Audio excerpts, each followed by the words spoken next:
there's many items that I have to talk about this. I mean, facts have not been forthcoming to our council.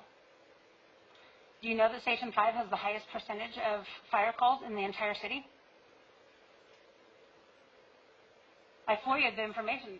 You can ask the chief, he can get them for you.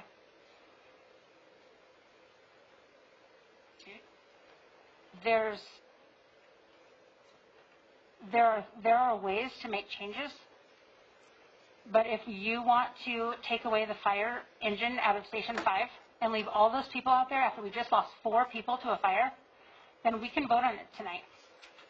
But here's the thing, like, would you be okay with Chris just deciding we're going to shut down the library because we need to save money, and it's okay? We've already shut down for 3 days. Right, but I'm just saying. I mean, are we gonna stop services at the library, or would that be a council vote?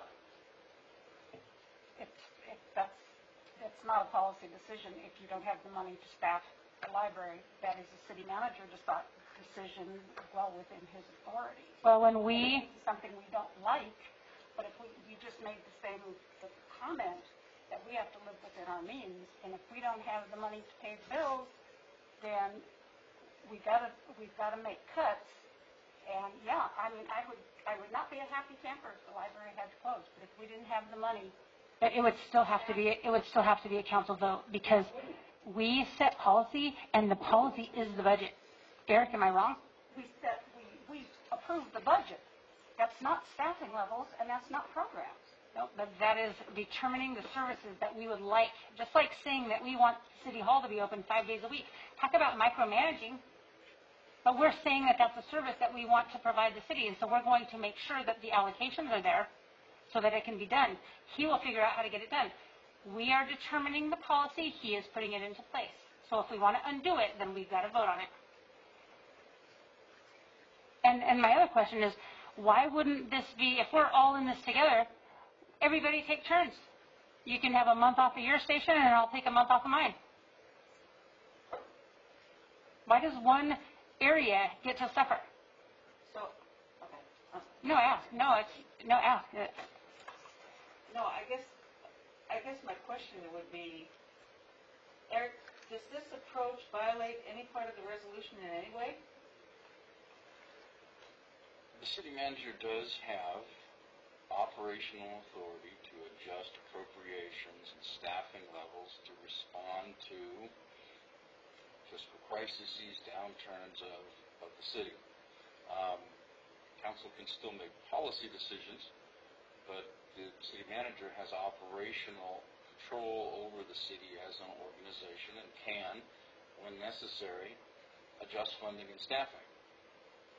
Council can always come back and say, hey, as a policy issue, we want money to go here instead of here. You do that by amending the budget. Your budget is just a plan that can be adjusted throughout the year. And ultimately, you can make those decisions. So the city manager was within his authority to make that action. However, the council can make a decision that you would rather spend money in a different place or in a different way, if you would like. You still have policy decisions. So they're different things. He can make the decision that he made. He hasn't violated any of the past laws or ordinances or statutes. But the council still reserves to itself the ultimate policy. You can amend your budget right now and spend it differently if you want to. You can adopt a different budget down the road. And in consultation with your manager and your fire chief, you can decide how you want to reorient as a policy matter your police or your fire staffing to meet response times. You do have some response times in your general plan that have to be attended to. And those will be violated with this change. The city has probably had issues making those response times for many years, and that was one of the reasons I think the fire chief did a plan to help adjust that.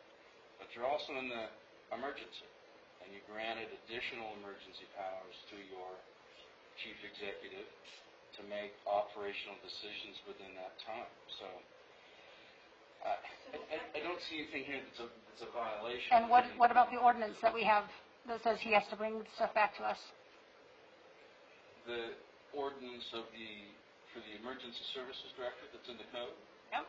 During a state of emergency, he says he has the right to change things like this, when I think that he has to come back at the next council meeting. It clearly says it in here. The city manager can issue emergency orders, but I'm not understanding this as an emergency order in the sense that we're closing down businesses or opening parks or something of that. This is just a reallocation of staff temporarily. But nobody said it was temporary. So I have a question for the chief, because I know that neither the city manager or the chief would put public in safety in jeopardy. So could you tell me what your alternative approach is to having to do what you're doing in order to keep our public safe? Mayor, members of the council, thank you for that question, and be glad to answer that. First off, I want to emphasize that I'm working in concert as one of your public safety chiefs with our chief executive, our city manager, and our finance director in dealing with an emergent fiscal issue, critical nature. So I was tasked to look at our excuse me, my glasses fog over this mask. We all have that problem. To come up with a plan, operational plan, to ensure continued service while reducing cost. And that was very important towards a broader strategy of cost containment through the end of the fiscal year. So we were tasked with that. I want to emphasize to this council, we have not closed Station 5. We have not closed Station 5. It remains operational. What I brought forward in terms of our planning is a short-term through the end of this fiscal year to reduce significant overtime expenditures, which I will be on record as saying and continue to say that are not sustainable. So our goal is to deal with the high-frequency, low-risk call types that we have throughout our city. 82% of our calls, closer to 83%, are EMS related. 3% are fires and other calls. We still have to be ready for both missions. But in this case, Carly is a correction. Council member Meyer is correct when she makes the statement that if you just look at the fire component, the fire metric, Station 5 does have a larger proportional number of fire responses, but that's just one piece of the larger puzzle. So when I make these decisions, and I might add these are operational decisions, they're not political. That's what you entrust me to do as your fire chief. I looked at our model, I looked at our response patterns, and I looked at all the station activity, and I look at the total responses, I look at the impacts of those responses. Station 5 is the slowest in terms of volume, overall volume, in our fire department. So with that, I look at other indicators, such as unit hour utilization. All stations, with the exception of Station 5, are exceeding the unit hour utilization of 10%, which tells you they're really, really busy. Station 5 is in the 5 to 6% range. So there's another measurement we look at. So there's a lot of those things that we add up to making the proper decision. At the end of the day, what I have developed, and I might add, we've given very careful consideration that we need to address the largest percentage of our issues, and I hate to say Station 5's first due district, and that is the preponderance of EMS response, which is the majority of the call types that we have. We rely on mutual aid, not just for Station 5's area, but the entire fire department on a regular basis. So we are in the risk management business as a professional fire chief. My job is to work with our team. But most importantly, I've made a commitment to this council and to our community that we would be fiscally sustainable. And so frankly, the immediate need right now that we're looking at is balancing the fiscal emergency that we're working through right now. We want to contribute, and I've committed to contributing to the citywide effort, not just the fire department, but every effort that's being put forth by your other departments to right the ship fiscally. I cannot continue with a clear conscience to continue this current business model that is not sustainable. We saw that at mid-year when I had to come to you for a $900,000 allocation. The bottom line is, in our proposal that we're bringing forward today, we will put a medic advanced life support squad, two-person squad in service. We'll also have economies of scale, and we will not be filling vacancies that we have on each of the 3 shifts at Station 5. So we're modifying the response model. We're going to maintain our ability to respond to paramedic level calls, which are the largest percentage of call types, not just in Fives area, but the entire city. And we'll keep that fire station open. At the same time, we'll be using additional staff presently that we have, for instance, a captain that will remain at Station 5 on the squad. We will use that captain to fill and backfill openings on that same shift and fill with a lower rate back to the squad. So there's savings involved, there's operational efficiencies that we'll achieve and maintain, and we'll keep going with our commitment to make sure we continue our service delivery. So obviously everybody's biggest concern is there's a major fire. Of course. So do we have that agreement with CAL FIRE for mutual aid? Do we have a formal agreement with them? We are participant in the fire mutual aid, master fire mutual aid system, so that is in place today. If you recall, in the original report that we did for the council, the deployment analysis, there was a recommendation that we enter into a formal agreement and co-locate at the Little Lake Station at Fire Station 26, the CAL Fire Station. Station 26 and the station of Val Vista are the 2 stations that are close by. But the mutual aid concept, they may not be available, but we do on a regular basis initiate mutual aid almost daily when we have a need for their help. Hospital would be a good example, any working structure fire, those types of things. There are other opportunities we could entertain, a more formal. It's not like we aren't going to have coverage. No, we're gonna maintain our response pattern. But I And want to close explain the out. mutual aid. I would like to close out with, we are not closing this fire station. And as your fire chief, it's very important for our residents, no matter where they're at, that they're getting information that's factual, they're getting information that is correct. We're not closing the fire station. And so for the residents that are listening to this, I want you to hear from me, your fire chief, that is our commitment. This is a very difficult time. It's a very difficult situation we find ourselves in, and we're working through it. And to coin a phrase from Councilmember Percival, we're in it together. Yes, ma'am. No one ever said we were closing it. I said that we are closing fire suppression, and that is a fact. That's not correct. We are taking away fire suppression from that station. That's not true? So you can fight fires from the paramedic unit? I'm not going to get in an argument. It's yes or no. I'm not going to get in an argument with you. You can't fight fires from the medic unit. The other thing, Bonnie, is what I was trying to explain is that when they have mutual aid, they don't just get the call the same time as our guys get the call. It has to be assessed, and then they get the call. So it's not like an automatic, hey, we've got let's talk about the Alessandro incident. Engine 1 was responding to an alarm going off. So it wasn't even in the station when that call came across, so they dispatched 3. 1 heard it, so they went, and they got there. If that type of call happens at the mobile home park on Lake Street, it's the farthest area. The simple response time, if one is there, is 10 to 12 minutes. But we have 2 stations, right? We have 2 CAL FIRE stations close by. But you're not understanding. They don't get the call the same time as us that says, Lake Street is on fire, you need to go now, just like we do. Chief, is there any way, if in fact we don't have an engine at Station 5, is there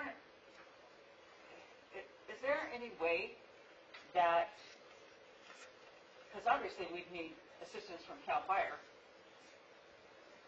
So is there any way that response can be made earlier, I mean, that request can be made earlier rather than later? I have not had any discussion, for the record, with Councilman Meyer on any of this. So I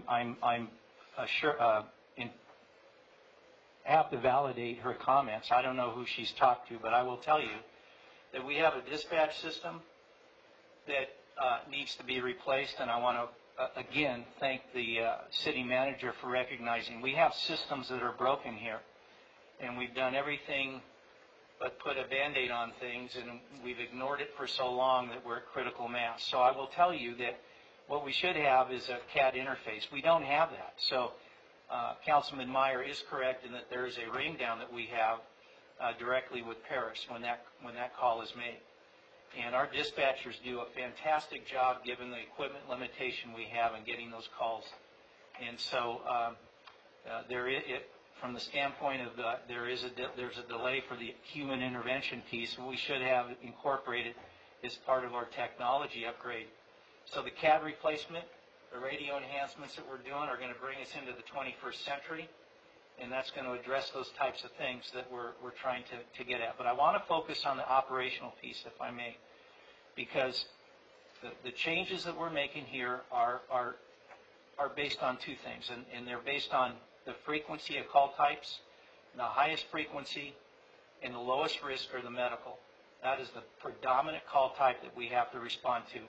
Remember when I was appointed as your fire chief in 2014, Station 5 was not open. Previous councils took action because of the fiscal downturn to shutter the station. The majority of you were here during that time, and you supported reopening that station, which we did. And the first step we did to do that was put a squad there. And that was in place for 2 years. First as a basic life support, and later upgraded to a paramedic unit. And then when we could, we transitioned to an engine. So I think this is the appropriate decision that we should be making. I support it 100%. I stand behind it.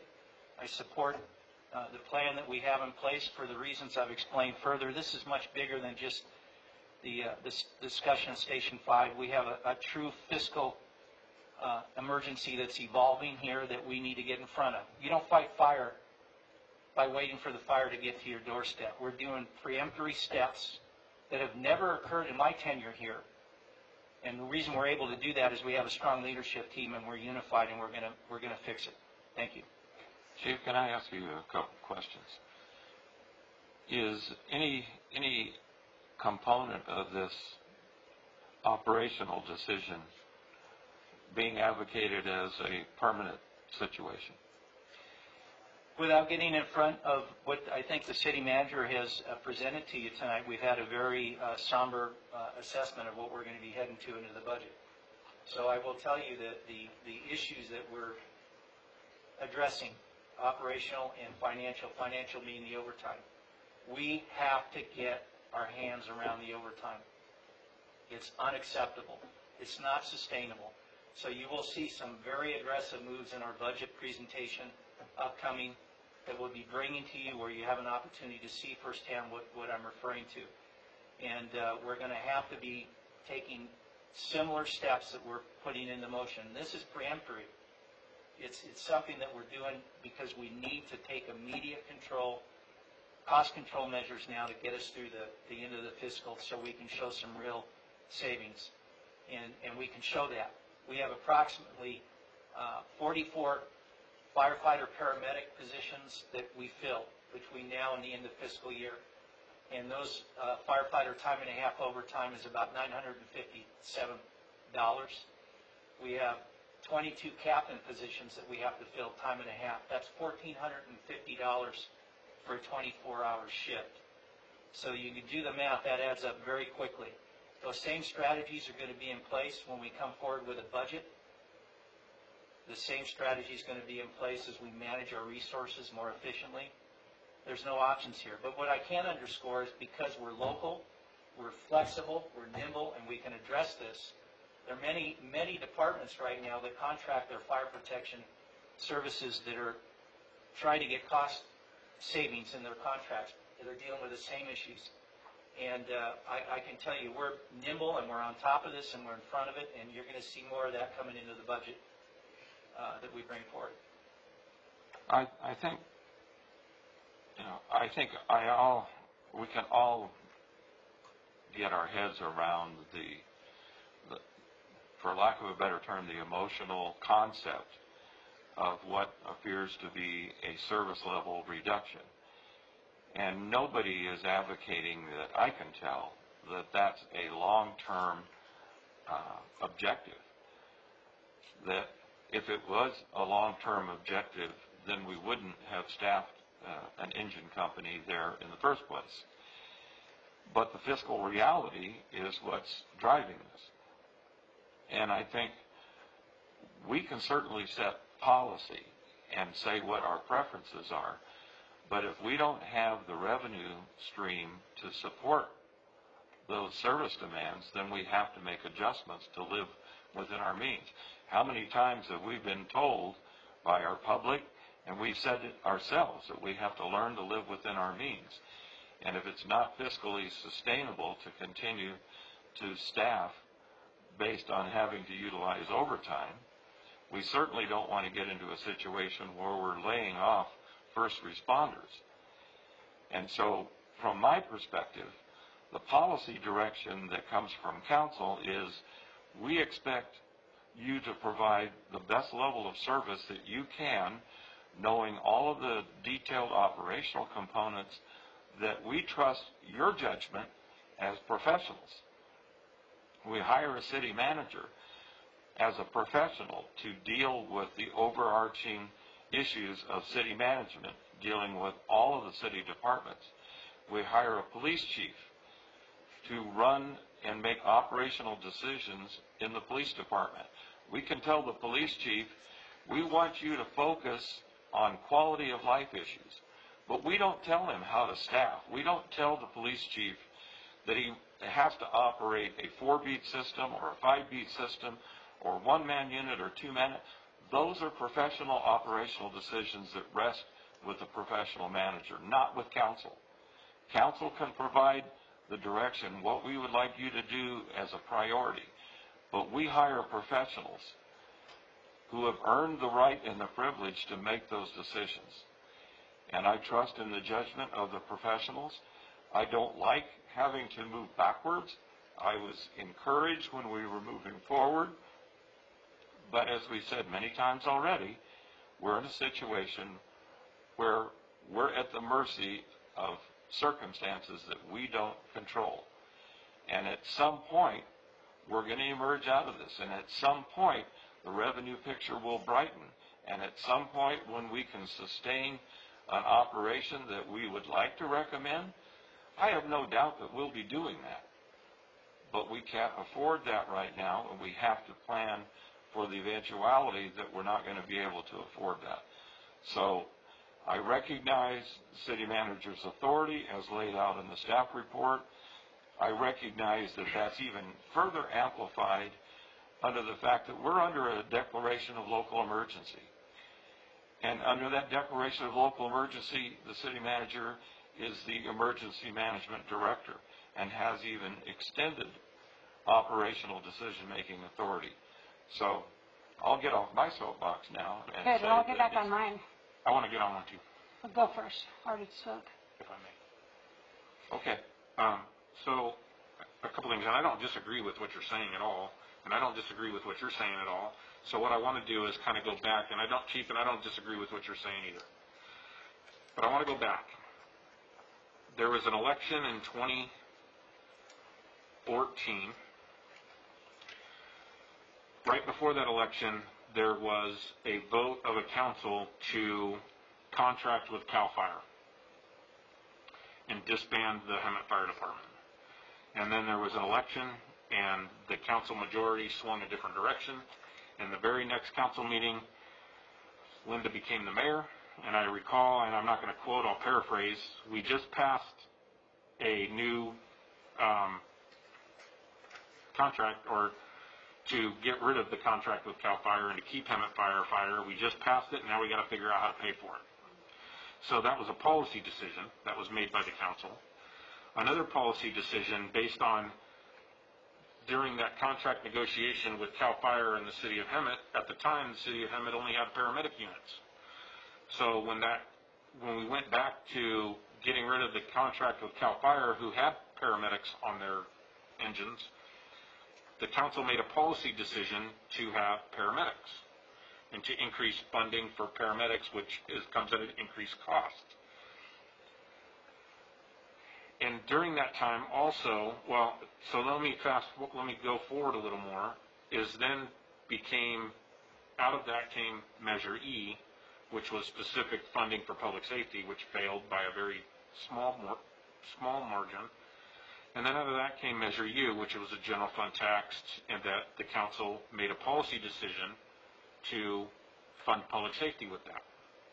And out of that policy decision came allocating funding for Station 5 to have an engine, on top of all the stations to have paramedic coverage. That was a policy decision. And that policy decision to have paramedics and staff Engine 5 hasn't changed from this council. That's still the policy, is to have paramedics and Station 5.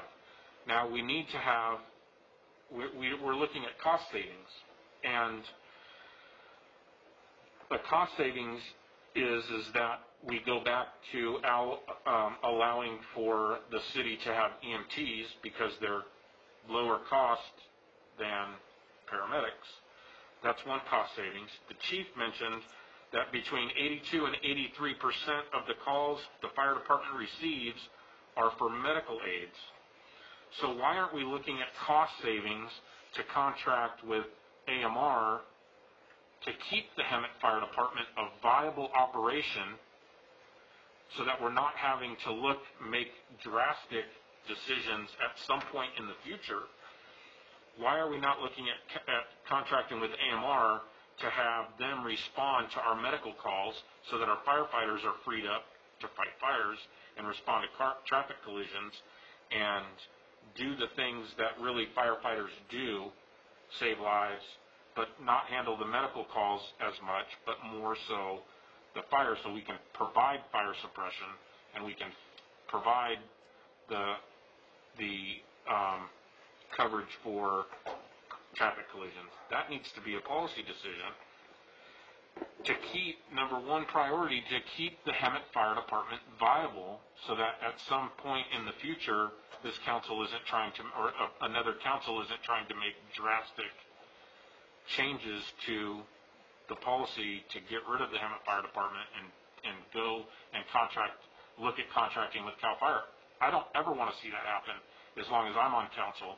I want to keep the Hemet Fire Department viable, and we are in a time right now that we're looking at drastic reductions in revenues because of a complete shutdown, a partial shutdown of the state. So I think there's more to it, and I don't want to get into the weeds on who goes where and what. That's not my job. It's to set policy, and as of right now, the policy is we have paramedics and we have engines at all the fire stations. That's what we provide funded for, and that's what Measure U has provided funding for. My position on the way Measure U is allocated has never changed. When Measure U came in, we provided allocation under the general fund to public safety. My position has always been that Measure U funding comes in and goes to public safety and say, here you go, make it work. None of this, you're a Measure U and you're a general fund, and this apparatus is Measure U and this apparatus is general fund, and this radio is Measure U and this radio is general fund. It's always, my position has always been, it's never changed, and it never will change. Measure U comes in and it goes over to public safety so they can allocate the money to make sure that the paramedic policy stays and the engines at every fire stations stay, so that we can meet that obligation that we made in 2016 with Measure U to provide that protection. If I may, Councilman Percival, if it's okay, Mr. City Manager, just want to clarify one point, and again, in the spirit of thank you for reminding us of the chronology, because there's been a big journey that we've all been part of. And I'm proud to say that I've been your fire chief through that entire evolution. I will tell you that the direction I was given from council was, as part of the Measure E and later a part of the Measure U spending plan, was to, as you know, we added battalion chiefs and we reclassified 3 captains. That's what the direction was. We were able to reclassify and fund through Measure U 3 captains. And we made the operational decision twofold: to take those captains and reassign them to what was then the squad and turn that into an engine. That was an operational decision. The policy decision was to allow for the funding of the 3 captain positions and to reclassify them from their present. They were doing the acting battalion chief role. So that allowed us to make the operational based changes. And I might add one additional. We also did, as part of that, converted Engine 4 to a paramedic engine. And that was a direct result of the ability to hire, through Measure U, additional firefighter paramedics to turn that into a paramedic unit. So when I arrived here, we had 3 units that were ALS. So with your support and guidance and policy direction, we've been able to make every station ALS. And from that perspective, it doesn't matter if they're an engine or a squad. We have a fully functional ALS paramedic response system. And one other short comment on the EMR issue. That's certainly a policy issue. It would be one that I have a strong opinion about, but that's your purview. But again, we're the first responder of record. And we've had discussions previously about understanding the role of AMR. AMR is not a paramedic provider. So if you were to entertain that discussion, that's a whole separate contract. We have no contract interrelation with AMR now. That's with the county to provide transport services. So if you wanted to enter into an agreement, let's say with ALS services for a third party AMR for the discussion, that's a separate contract. And just for information, that's about $950,000 for a 2-person ALS unit. So as you know, when we developed and evolved the paramedic program, we know what that marginal cost is. That's one of the arguments of having dual function personnel. But that's certainly a policy thing, issue that you could consider. But wouldn't we be paying twice then? I mean, we have paid paramedic, fire paramedics. Right. Yeah, and then what's Right. going to happen then? But I bring it forward because, that there are many hybrid systems. But back to the original point of what we have in front of us today, listen, this is not an easy decision, and we worked collectively in coming up with this. No one fought harder on your behalf to put an engine there. And I think to underscore the mayor's intent, and this is certainly in sync with the city manager's view, that we're now going to, we have, every year we're going to have a fiscal review of what we have in front of us. Can we afford it? And I think that's the spirit we're coming to the table with. It's a needed operational change that we need to do. We need cost control right now, and we need to make that happen as soon as possible. I think this is the way to do it. Well, and that's what Measure U is for, is to provide that funding so we could afford it to keep it. I think the city manager wanted to make a comment. Yeah, I did. Councilmember Purcell, I think you brought up some key questions that are really coming to light. Maybe the AMR one isn't the exact one that we would be able to identify or move forward on. But we've started to have conversations about what is the type of pipeline that we would want to have in the Hemet Fire Department so that individuals could progress through the ranks while also alleviating some of the issues that we have on the cost side. So I think we've started some of those preliminary conversations on that, but I think you've hit on a key concept of doing things differently and not accepting the status quo for how we move forward. And I think that's the key item, the key takeaway that I'm taking from your comments, because that's exactly the type of conversations that we're having with respect to what are those options, what's going on throughout Southern California, throughout the state, to deal with that exact item that you brought up. So note well taken, point well taken. Well, and we have to remember, this is just a temporary. Nobody said temporary yet. No, only Russ said it. So maybe, Chris, is it going to be temporary? This is only till July 1st? So this is something that's not going to be effectuated. I can't predict what it's going to be like in the budget, but for right now, it's the immediate need that we have in front of us. That's exactly what we're dealing with.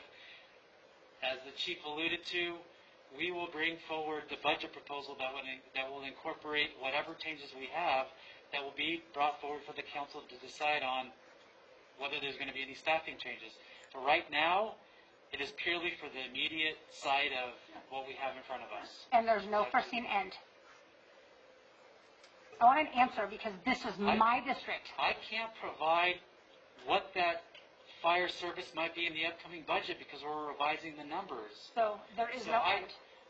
For the time being, this is the immediate need. Just as we have the immediate need with slowing down our recruitments in the police department and every other operation, we still need to go through, drill down, and figure out what that deficit is and what those potential impacts would be. So it would be wrong for me to say any other position in the organization is going to extend beyond June 30th. But you're not planning on opening it July 1st, is my point. We will have to look at the numbers, but I can't say that for certain that everything is going to go back to normal. I just can't. But the council will have the budget prior to any of that happening. So the council will have that information prior. I have some more information for you guys. That's the key point.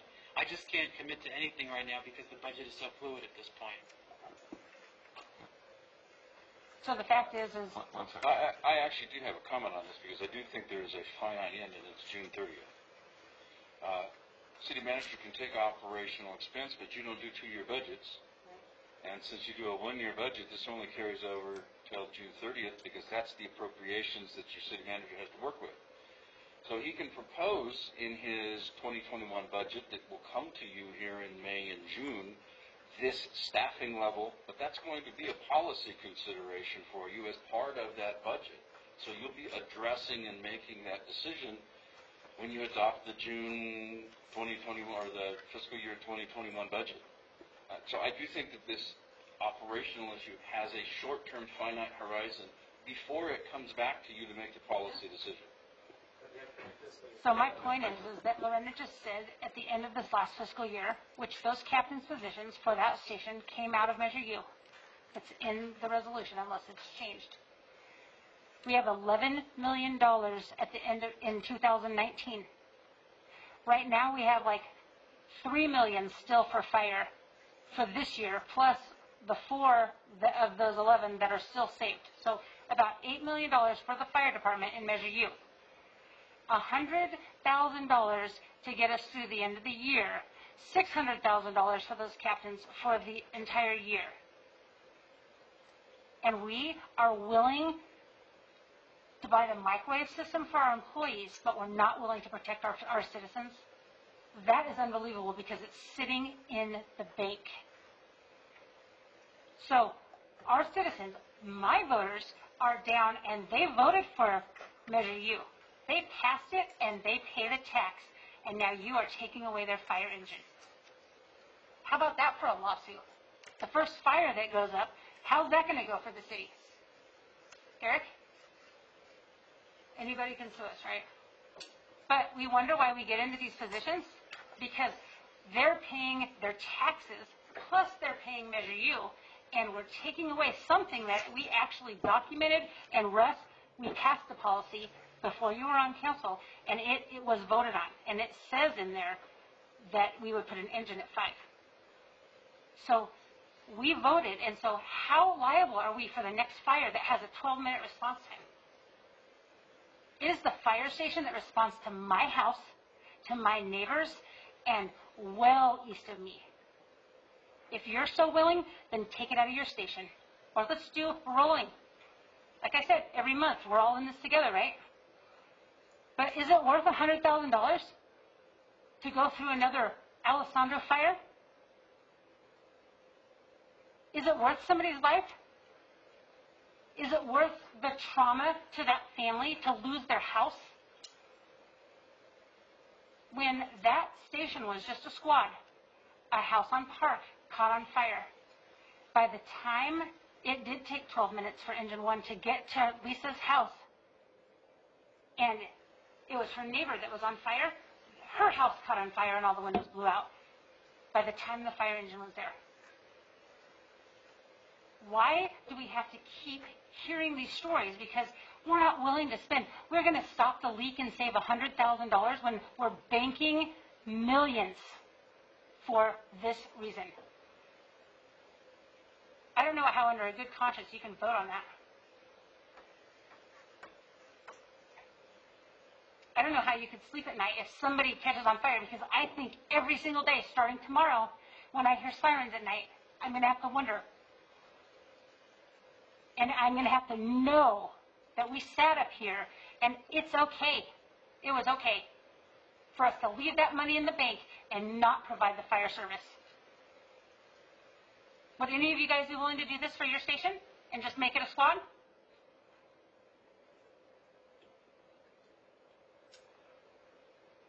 Station 5 has 7.19% fire calls. Station 4, 6.11. Station 3, 5.59. Station 2, 4.52. And Station 1, 5.96. That's the percentage of their calls that are for fires.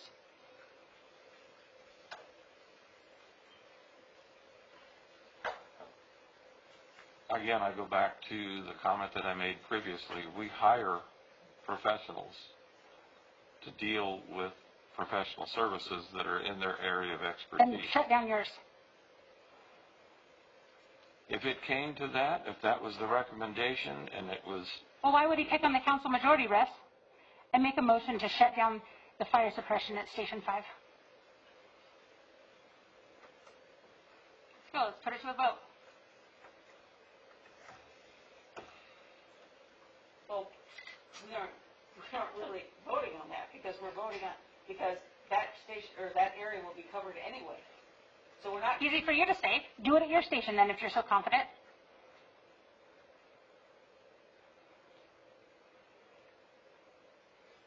if we had coverage, it wouldn't matter. So then do it at yours if you're so confident. It's not my decision. Because Station 4 and Station 3 and Station 1 are all closer than they are to mine.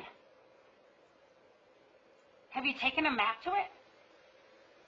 You're not going to have a 10 to 12 minute response time because your next fire engine is close. I think it's important to recognize that statistics can say just about anything you want them to say. And when you say a percentage of calls that are fire calls, what's a fire call? What's a fire call? It could be an automobile on fire. It could be a structure fire. It could be a I don't know how you dumpster sleep at fire. night. It could be a tree fire. It could be any number of things where something is Millions burning. sitting in the bank, and you're willing for $100,000 to take away fire suppression for people who are paying twice the tax. $100,000, and we have millions in the bank. The reality is that 83% of the calls are EMS.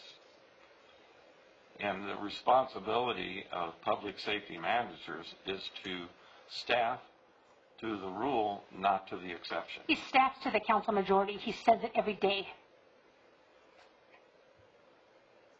You staff to the rule, not to the exception. Not in Hemet. We just lost 4 lives. I can tell you guys are real impacted. I think that that's an unfair analogy, and we It's a were fact, all Russ. impacted. It's a fact because We were all impacted if by it that. happens in my district, you don't have to worry about it. What's it going to take to keep Engine 5 down at Station 5 through the end of the fiscal year?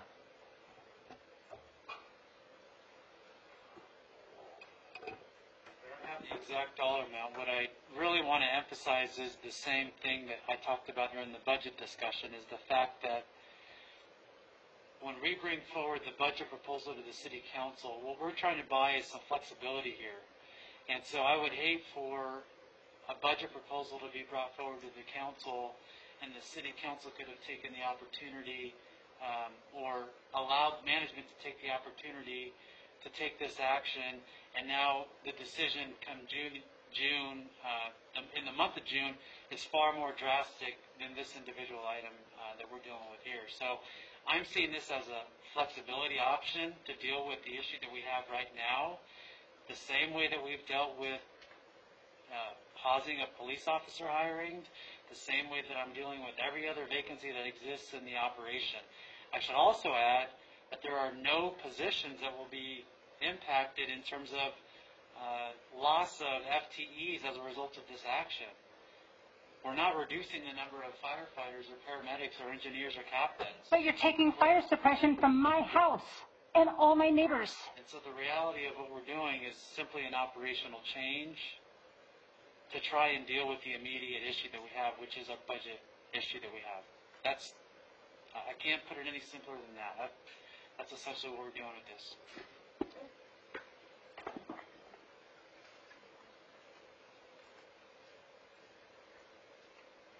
Well, this was an informational item. It doesn't require a motion by council. It's an And operational. I think that's a violation, and I will get an attorney.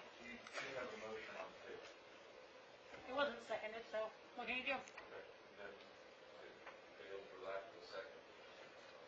Yeah, because you can sit up here and talk, but you can't vote on what you say.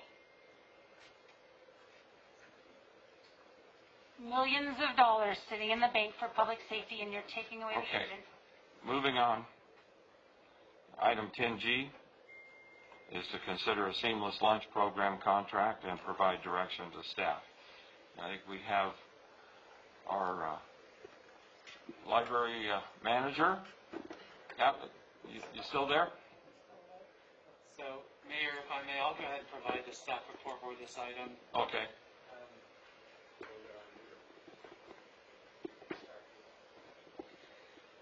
Okay, so as you'll recall, in 2019, the city did provide some policy direction on this contract.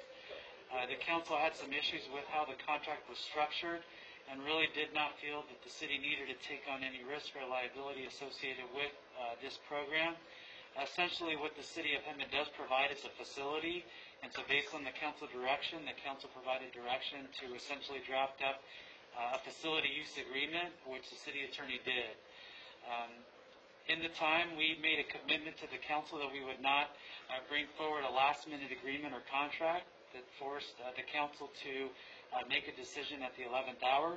So thanks to Kathy, Kathy took this upon herself to start working with the school district at the beginning of this calendar year.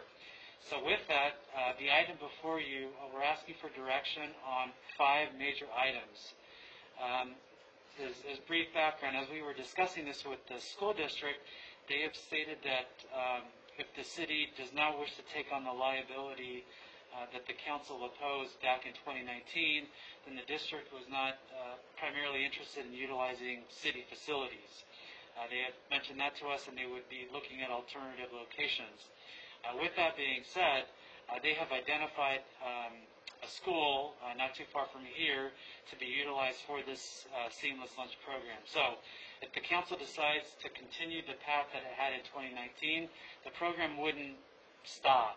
The district would continue the program, they would just utilize a different facility. So the 5 items that we're looking for from the council is reaffirming the city's commitment to the 2019 contract, whether the council would like to do that, whether the council would like to take on the additional liability with the items that the school district has proposed. That's item number 4. Item number 2 is approve the proposed 2020 contract for year-to-year use that the city attorney has drafted up for the city of Hemet and has provided to the school district, which they have seen. 3, we would like, based on COVID-19 and how the recommendations pan out, we would like to include the option or provide a grab-and-go lunch versus having a couple hundred individuals in one centralized location. So that would be our preference and our recommendation. Number 4, meet the district's request to assume liability. Or number 5, provide alternative direction. So that's the background on this item. We're happy to field any questions. I know Kathy's available off-site to answer any questions that the council might have for this item.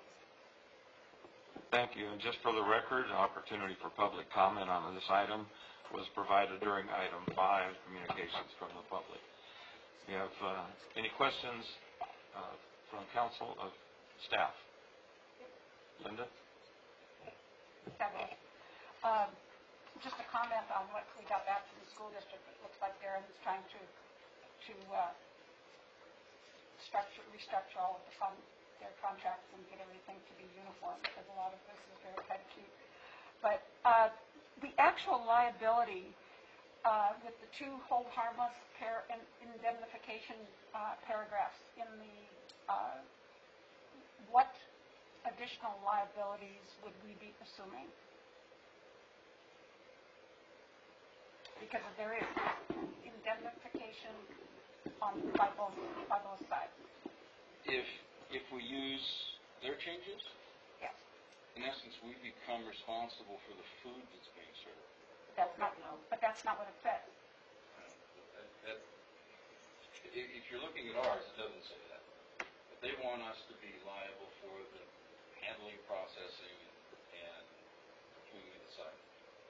Delivery of food. No. That's not what I read at all.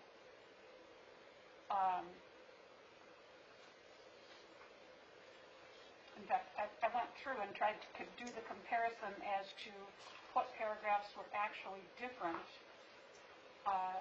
And the food handling, they bring it in, they serve it. We provide the kitchen. I think that's where I read on it. And the only major changes I could see was the naming of additional insureds and hold harmless on both areas, which isn't necessarily a bad thing, unless I'm reading this wrong. That's not my understanding of what the district was asking for.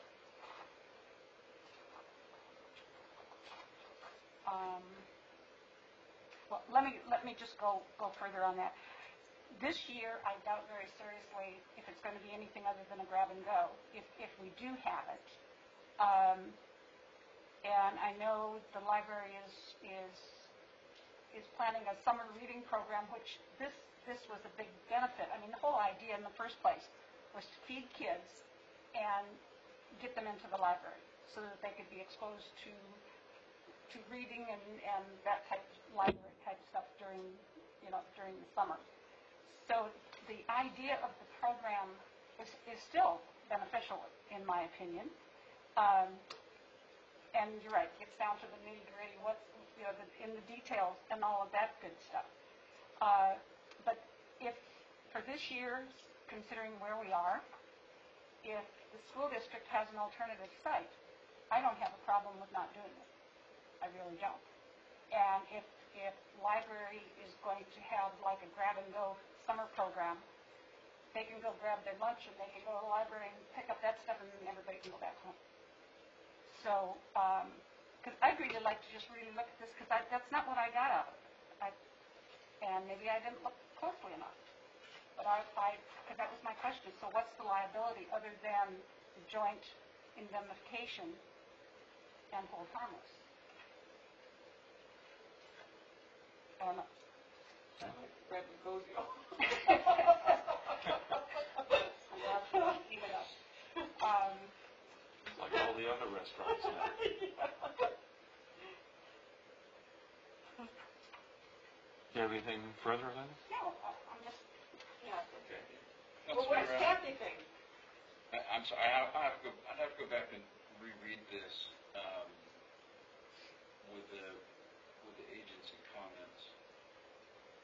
well, it was kind of difficult going back and through it with the black and the red and the blue, and then all of a sudden I'm getting confused on who's doing what with what color. But in doing a side-by-side comparison, I didn't see anything, like I said, other than in the original agreement, it was just that they would hold us harmless, but there wasn't that portion of us holding them harmless in the contract. And that's added now, so I don't know if that would change the liability. And I know Kathy's looking, and Yeah, I'm looking at Kathy. Yeah. Did you have something you wanted to add, Kathy? Well, at this point, we're looking at doing many things virtually. So this year is kind of Okay. we really can't do much on that. But what we're looking for is guidance for you, for us, in the future. What does the council want? The library wants to do what's best for our city, what's best for our children. Well, and I guess I would say for this year, let's just say they can grab and go someplace else and grab and go summer reading program at the library. But I'd really like to look at this a little bit more and determine exactly That's from what day, I'm sorry, what Mike, the liability is. I have no charge left, so, I can't look at it. But, what is the date of that, of the, The summer, the grab and lunches is Yeah. June, July? It's July, it's just 15 days, so it's like July 1st through the 15th or 19th. and I think that, I think that under the circumstances that we're dealing with now, we just have to be very careful, and we don't know when everything's going to be lifted as well, and what is going to be lifted, how limited is it going to be at that point? It's all the unknowns that are so difficult to make a decision on, obviously. So, not that we wouldn't want to participate, but for me, grab and go sounds pretty good. I'm sorry, Mayor, I think I can address Okay. Councilmember Krupa's. Okay. I apologize, it shows up on my iPad a little differently than it does when I first reviewed it. But if you're in the last attachment, which is the one, at least on my version, it shows red strikeout and blue additions. Yes. Right. Okay. Under the section, which is Section 3, Agency Site Responsibilities, Right. if you go down to paragraph, which is now stricken out, I, it's right after new F. Okay. You'll see one of the first objections that we had. Actually, if you go to B, I'm sorry, go up to B, and you'll see that in the bottom half of B, Section 3B, they've stricken out, city shall not be responsible for or be required to correct at its own cost Right. the acts or omissions of district's employees, agency. All right. So the direction from council last time was, we're not be liable for anything. No cost, no liability, no anything. In the last agreement, we didn't have true mutual indemnification. In the agreement that we did in 2019, we included a lot of exclusions and waivers, which they have cut out. Yes. And so, in addition, if you go down now to right after F and before G, you'll see a number of stricken out sections. City and its officers, employees, and agents shall not be responsible for meals provided by district, for serving the meals to persons, or any other handling of meals, or for etc. And so you can see all of these things that we added to the agreement to say no liability, no obligation at all. They've cut those out. And so what that does is leave an open question as to what the extent of our real responsibility is.